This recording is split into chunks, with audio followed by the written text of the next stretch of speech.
We have a problem, and this is the problem that the opposition has.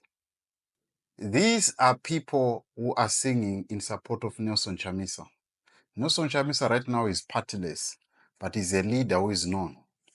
But I want to delve into the problem that opposition has been having for the past 23-4 years.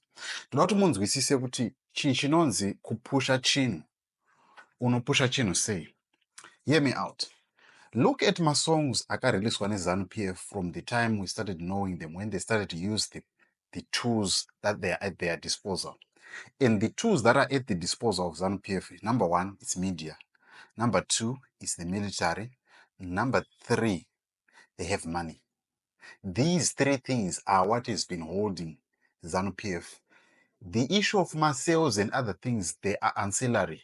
But these three things are the three pillars that has been holding ZANU-PF. ZANU-PF has been using the state media in order to push their agenda. They have been using the military to hold on to power. They've also been using money in order to outpace the opposition. So what this means is, if you're in the opposition, you need to be, you are fighting or you are running against Usain Bolt in a 100-meter race. You need to be at least 20, 35 meters ahead, so that when they come with their media, money, and military, you can outpace them. Now, back to the story. Composing of songs co-opposition has not been done well. Listen to my songs zakaita sana Nora.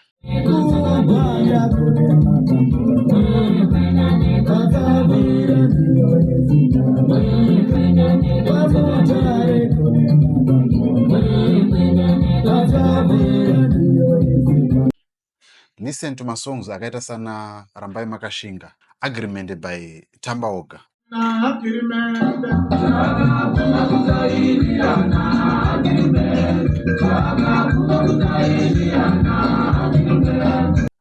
All these are the songs that has been released. Team Undiku Team.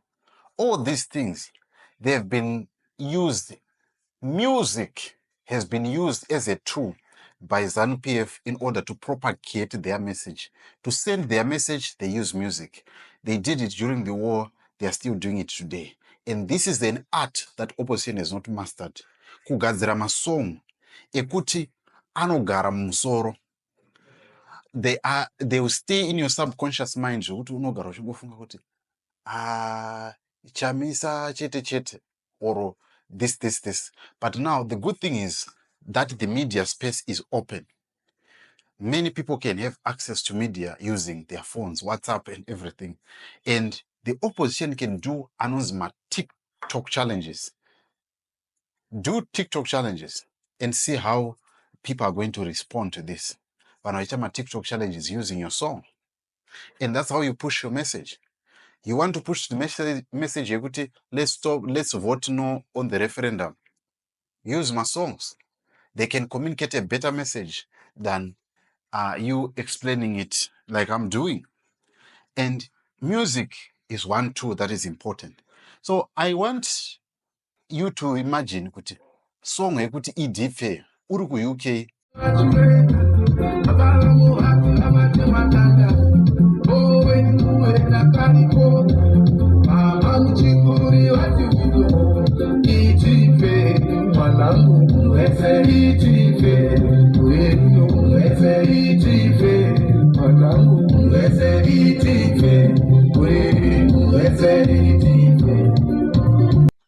Wainzwa yaiplayiwa every day, not per radio but on your social media timelines. Varakasha vanenge vachiplaya, and it sticks like inogara musoro, even though usingaidi, even though you don't like the current regime, inogara musoro.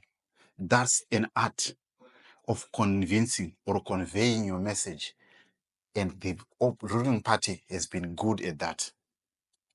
But the opposition right now, if you remember 2-3 songs the opposition zekuti wakavarerwa zvako unongogona kungoerekana wangu dzangouya musoro, but song yekuti idipfe kana song yekuti chigaba chehuichi china munangagwa oro yekuti tsepete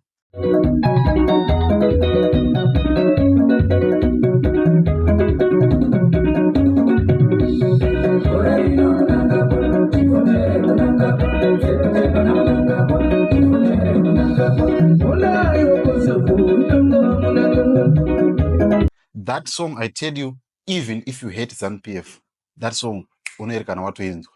That's why it was easy for people to criticize Chief Wenje, because they know his songs. Dzaanenge achimba nyaya dzeZANU-PF, kumasero kumasero vana mai, those songs akanyatsogadzirwa in such a way kuti musoro mako inogara, even if you hate it. Opposition has not mastered that art, and this demonstration is just shows you kuti opposition haina masong ayo ekuti they are composing. I know the likes of Cooksman has been doing a great job, but he has not been effective enough. Anoda kuita masongs ekuti masongs aneka rhythm kawajaira. What do I mean ka rhythm kawajaira? Masong aya isong yaunoti ukaenda parufu unoinzwa, ukaenda panyaradzo unoinzwa, mukaenda kubhora unoinzwa, mukaenda kuri kuitwa anything pamuri kuita zverally munoinzwa. It's a popular song. It's in the public domain. That's what is needed in opposition in order to convey their message effectively now.